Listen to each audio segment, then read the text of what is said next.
Okay. Good afternoon. Afternoon. Can you just tell me what is your name and introduce yourself? Okay, my name is Denmo Chuma. I'm a community activist based in Cape Town.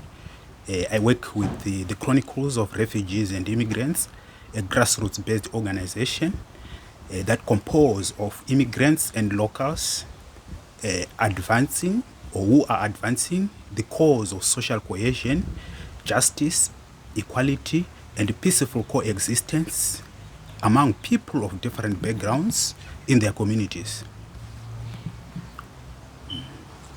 Can you just tell me what did you learn since you are here? Today is most actually a political school, democracy. What did you learn since from day one? Okay. Yes. This was a very fruitful program and very empowering. It capacitated me and my colleagues quite a lot.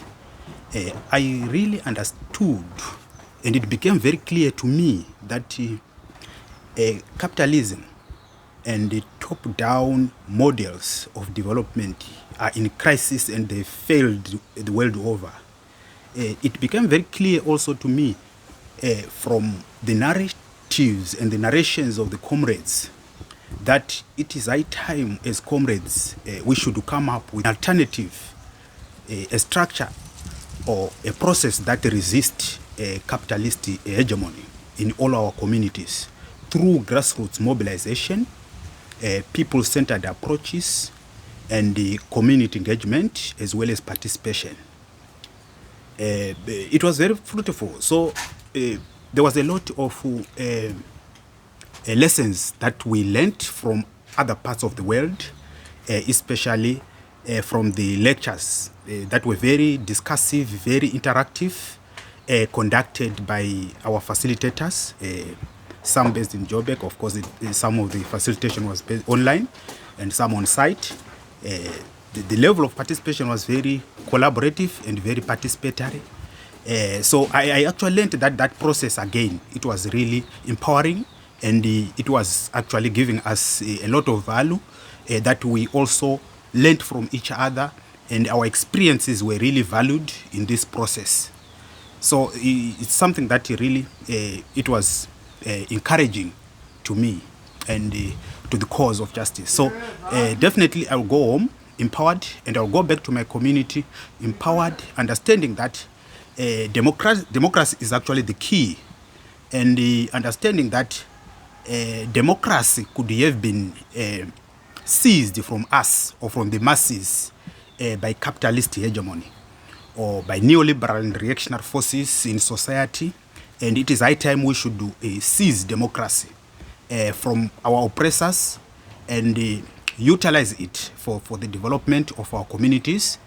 Of course, there were so many models of democracy that were highlighted or hinted on, or different types of democracy that were shared by colleagues, participants, and also the facilitators. For instance, I learned a lot about directive democracy. It was my direct democracy. It was my first time to hear about that. Of course, I may have experienced it in my way of life and my work. I learned about participatory democracy. Those two forms of democracy actually were really something that was really enlightening and very informative from the lectures that I experienced. And I fell in love with the direct democracy in this whole process, because direct democracy, from how I understood it, it involved the people, and it challenges hierarchical processes of governance, which seem to be not working, not only in South Africa, but around the world. We have implemented participatory democratic processes in Africa since the attainment of independence, some countries more than 3 decades ago. And we have shown that has actually shown us that it's actually not working. It's actually in crisis. So I think whilst other comrades would want and prefer participatory democratic processes, but we strongly feel that surely there's need to experiment and come up with the other models of democracy, or align ourselves much with the direct democracy, which gives power to the community and which empowers the community, which values and humanize community members and value their experience, and they actually value also their initiatives and their interventions, and without some kind of a pyramidal structure that at times is hijacked and often abused by those who are concerned about making profit, profiteering at the expense of really development in our communities. So quite a number of my colleagues that I shared with after the program actually showed and expressed interest in a direct democracy as myself. We have seen how it worked in countries like Mexico. We have seen how it worked like in Argentina. We have seen actually in South Africa also.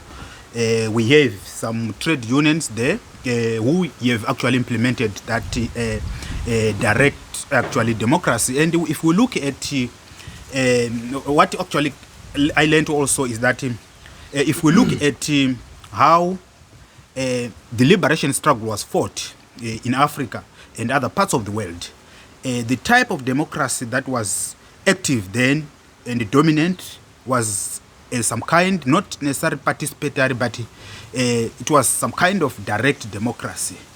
That direct democracy actually encouraged people to work together, and it did not discourage people to contribute to the struggle for independence in their communities. So the people took ownership of the struggle, and it was not one-sided. It was not from the top to the bottom, but from the bottom to the top.